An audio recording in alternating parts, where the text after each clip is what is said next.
क्या चाइना का हाल श्रीलंका जैसा होने वाला है? चाइना के बैंक में बॉडीगार्ड की जगह टैंकर क्यों खड़े होते हैं? क्या चाइना की वजह से पूरी दुनिया में फिर से तबाही आ जाएगी? क्या चाइना में जलियांवाला बाग जैसा हत्याकांड होने वाला है? नॉर्मली हम लोग चाइना के बारे में तब बात करते हैं जब हमारा कोई बॉर्डर इशू होता है, क्योंकि चाइना कुछ ना कुछ तो खुदराबाजी करे रहता है हमारे बॉर्डर में, कभी अरुणाचल प्रदेश में, कभी डोकलाम में, कभी लद्दाख में। लेकिन इस बार का इशू थोड़ा अलग है। इस बार प्रॉब्लम चाइना की बैंकिंग सेक्टर में है, क्योंकि चाइना की इकोनॉमी इतनी ज़्यादा बड़ी हो गई है और इतनी ज़्यादा इंटरकनेक्टेड है। हम सभी लोग चाइना के ऊपर डिपेंडेंट है कहीं ना कहीं। इसलिए हमको भी फ़र्क पड़ता है कि चाइना के बैंकिंग सेक्टर में क्या प्रॉब्लम आ रही है। हमको पता है कि इंडिया की इकोनॉमी भी कितनी ज़्यादा चाइना से डिपेंडेंट है। इंडिया में हर छोटी से छोटी चीज़ चाइना से आती है, चाहे वो कंघी कंघी हो या दिवाली में जो दिए बनते हैं, दिवाली में जो लाइट होती हैं, हमारे घर घर के में बनने वाले मोस्टली सामान सब चाइना से आता है। आप समझ लीजिए चाइना का डोमिनेशन कितनी ज़्यादा है। यही प्रॉब्लम, यही चीज़ हर इकोनॉमी के साथ है चाइना की। चाइना अमेरिका में बहुत ज़्यादा एक्सपोर्ट करता है, हर जगह करता है। इसलिए ग्लोबल कंसर्न है कि चाइना की प्रॉब्लम है क्या एक्चुअली में। प्रॉब्लम चाइना के बैंकिंग सेक्टर से रिलेटेड है। निकोलस लगार्डी ने 2007 में एक आर्टिकल लिखा था जिसमें उन्होंने कहा था कि चाइना में जो भी कुछ होता है बहुत लार्ज स्केल पे होता है। वहाँ पे अच्छाई हो, जैसे कि उनकी इकोनॉमी लार्ज स्केल पे बढ़ रही है, इंटरनेट का पूरा एम्पायर उन्होंने खड़ा कर दिया है, कंस्ट्रक्शन सेक्टर का, सीमेंट का, वो बहुत लार्ज स्केल पे करते हैं। और जो प्रॉब्लम होती है वो भी लार्ज स्केल पे होती है। बट उन्होंने ये प्रेडिक्ट किया था कि वहाँ की प्रॉब्लम जो है अभी बाहर आ नहीं रही है। जिस दिन आएगी उस दिन पूरी ग्लोबल इकोनॉमी के लिए काफ़ी बड़ा प्रॉब्लम क्रिएट कर सकती है। ऑब्जर्वर कहते हैं कि चाइना में जो एनपीए होता है, नॉन परफॉर्मिंग असेट, वो कहाँ ले जाते हैं, वो अपने आप में बहुत बड़ा क्वेश्चन मार्क है। ऑब्जर्वर ये कहते हैं कि उनका जो एनपीए होता है वो बहुत ही एक कॉम्प्लेक्स अकाउंटिंग सिस्टम के तहत वो डिफिसिट अकाउंटिंग में कन्वर्ट कर देते हैं। यानी जो फिजिकल डिफिसिट होती है उसका वो पार्ट बना देते हैं। अब क्वेश्चन मार्क ये कि ऐसा क्यों करते हैं।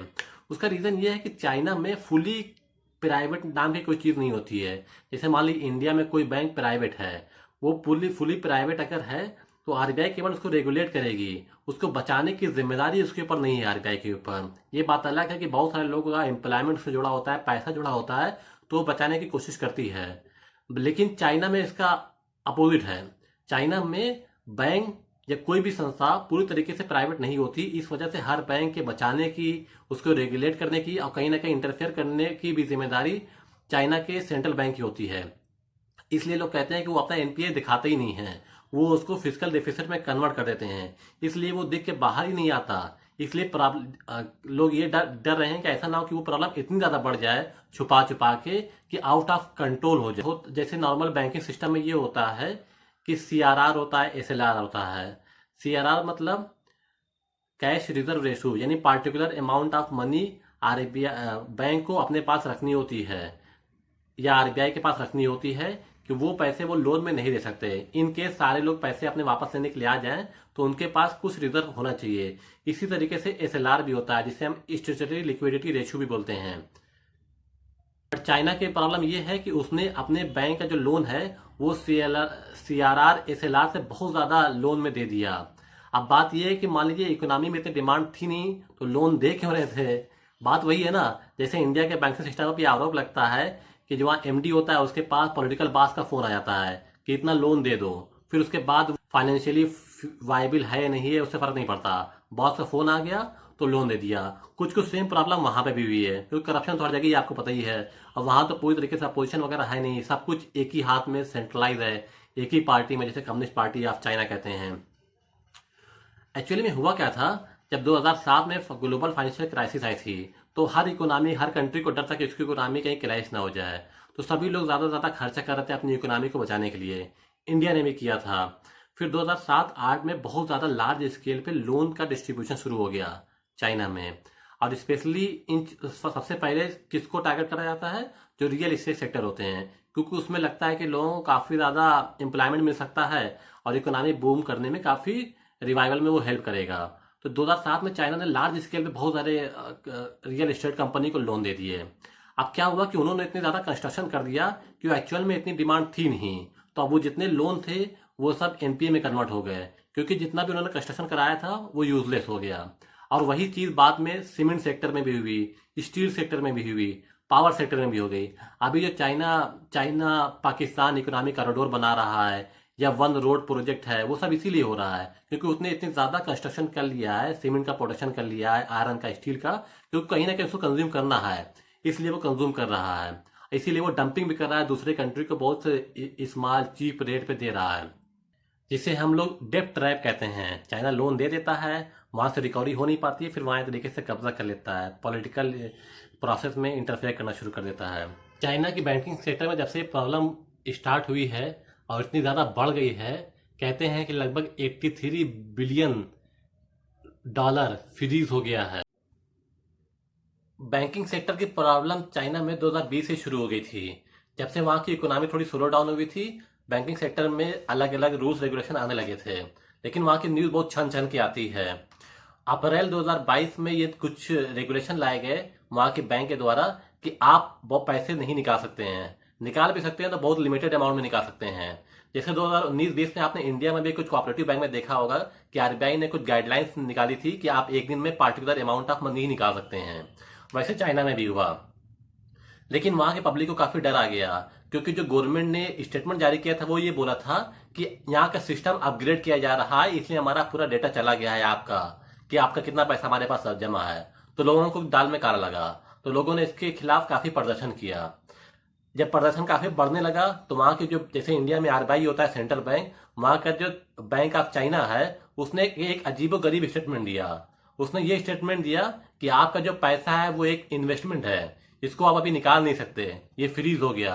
अब पब्लिक और ज्यादा डर गई, पैनिक हो गई, और स्टेटमेंट भी अजीब अजीब गरीब स्टेटमेंट था।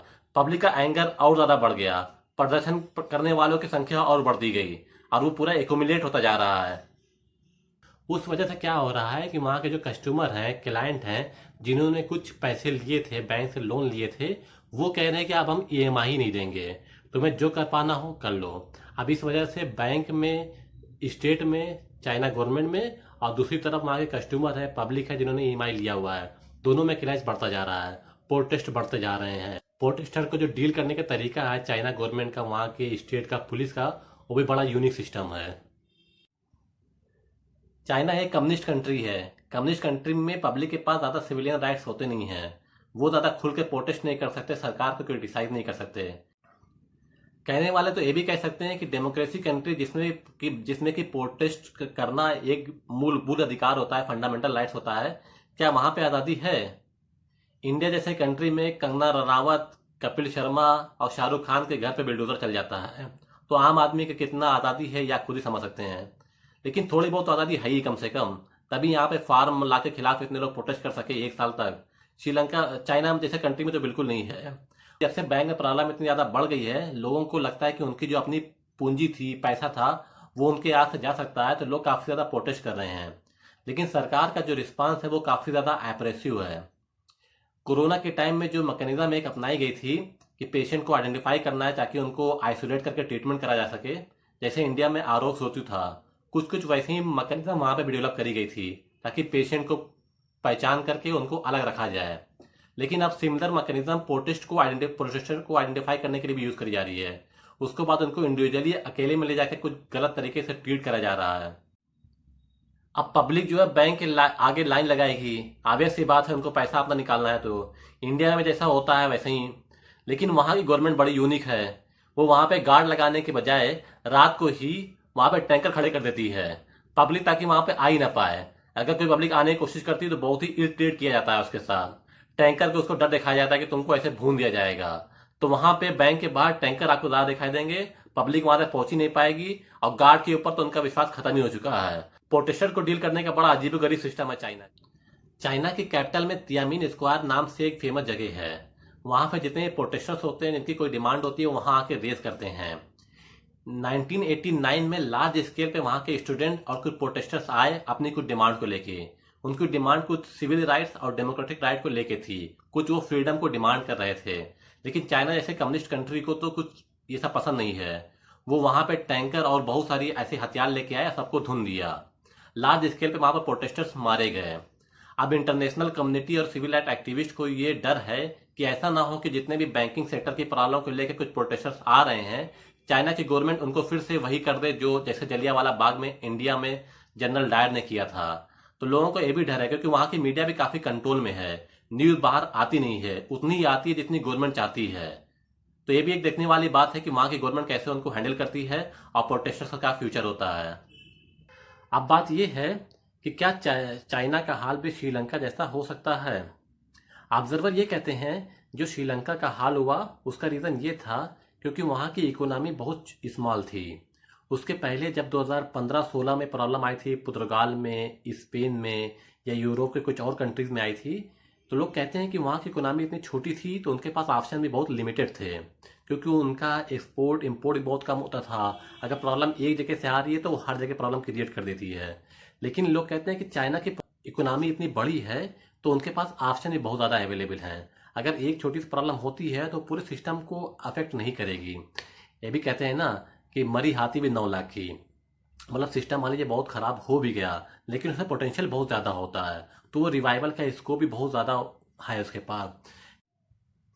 जैसे इंडिया में आप समझ लीजिए कि अनिल अंबानी के ऊपर ये लगता है ना कि वो दिवालिया घोषित हो गए हैं, लेकिन उसके बाद भी उनको बहुत सारे इन्वेस्टमेंट मिल जाएंगे, बहुत सारे कंपनी के ऑर्डर मिल जाएंगे। राफेल का ऑर्डर मिल गया था। उसकी वजह है कि उनकी ब्रांड वैल्यू काफ़ी ज़्यादा है, उनका मार्केट में जो कनेक्शन है वो काफ़ी अच्छा है, वो बहुत सारे काम और लोगों के कंपेरिजन में अच्छे कर सकते हैं। तो वही चाइना का भी है, इकोनॉमी मान लो क्रैश भी करी, उसके पास भी पोटेंशियल बहुत ज़्यादा है उनके पास।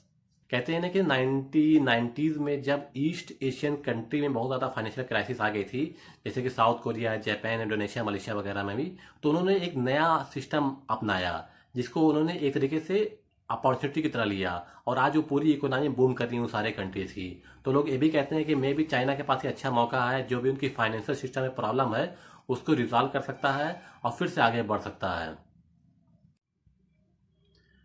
अब बात ये आती है कि चाइना में जो इशू आ रहा है उनके बैंकिंग सेक्टर में, उनकी इकोनॉमी में, उससे इंडिया पे क्या इम्पैक्ट पड़ेगा। इंडिया में उतना ज़्यादा इम्पैक्ट नहीं पड़ेगा। उसे इंडिया का जो चाइना से ज़्यादा कनेक्शन है वो ट्रेड के लेवल पे है। जो इंडिया में सामान आता है, ट्रेड होता, छोटे मोटे सामान हमारे घर के यूज़ के, वो ट्रेड के लेवल में है। अगर वहाँ पे प्रोडक्शन होता रह रहा है तो इंडिया में एक्सपोर्ट होता रहेगा, इंडिया में बेसिक नीड के सामान मिलते रहेंगे। तो इंडिया में उस लेवल का इम्पैक्ट नहीं पड़ेगा जितना और कंट्रीज पे पड़ सकता है। इंडिया और चाइना का जो रिलेशन है इकोनॉमिक टर्म में, वो फाइनेंशियल सेक्टर में बहुत ज़्यादा नहीं है। मतलब कि जैसे इंडिया में एफडीआई आता है तो वो चाइना से इतना ज़्यादा नहीं आता है जितना वहाँ से ट्रेड होता है। जैसे इंडिया में जापान, मलेशिया या मॉरिशस, इन सिंगापुर वगैरह से जो यहाँ पे आता है इन्वेस्टमेंट, उस लेवल का चाइना से नहीं आता है। तो उतना ज़्यादा तो इम्पैक्ट नहीं पड़ेगा। बट ऑफकोर्स अगर प्रॉब्लम एक लिमिट से ज़्यादा बढ़ जाती है तो पूरे वर्ल्ड वाइड ही उसका इम्पैक्ट पड़ेगा। इंडिया पे भी पड़ेगा। इंडिया तो वैसे भी जोग्राफिकली क्लोज है, इतना इकोनॉमिकली इतना ज़्यादा इंटरकनेक्टेड है, तो इम्पैक्ट तो पड़ेगा। आई होप ज़्यादा इतना ज़्यादा इम्पैक्ट ना पड़े कि इंडिया का प्रॉब्लम शुरू हो जाए। अब कुछ कंट्री इससे कुछ लेसन ले सकते हैं। पहला लेसन तो ये हो सकता है कि अगर मान लो चाइना की इकोनॉमी स्लो डाउन होती है तो इंडिया जैसे पोटेंशियल कंट्री के लिए, जिसमें कि काफ़ी ज़्यादा स्कोप है आगे चल के, जिसकी डेमोग्राफिक डिविडेंड उसके फेवर में है, वहाँ पे अपना प्रोडक्शन बढ़ा के उसकी जगह ले सकता है, अपना एक्सपोर्ट बढ़ा सकते हैं, अपनी इकोनॉमी को बूस्ट कर सकते हैं। जो चाइना से कंपटीशन मिल रहा है वो कम हो जाएगा। दूसरा चीज़ ये हम सीख सकते हैं कि इस तरह की जब बैंकिंग सिस्टम होती है जिसमें बहुत सारी इन ट्रांसपेरेंसी होती है, सिस्टम को छुपा के रखा जाता है, गलत काम करने के लिए प्रमोट किया जाता है, तो प्रॉब्लम आगे चल के बहुत ज़्यादा बढ़ सकती है। ऐसी प्रॉब्लम किसी और कंट्री में ना आए तो उनको भी सीखना चाहिए अपने सिस्टम को जितना ज़्यादा ट्रांसपेरेंस हो सके और इकोनॉमिकली वायबल हो, वो प्रैक्टिस लेके चलनी है।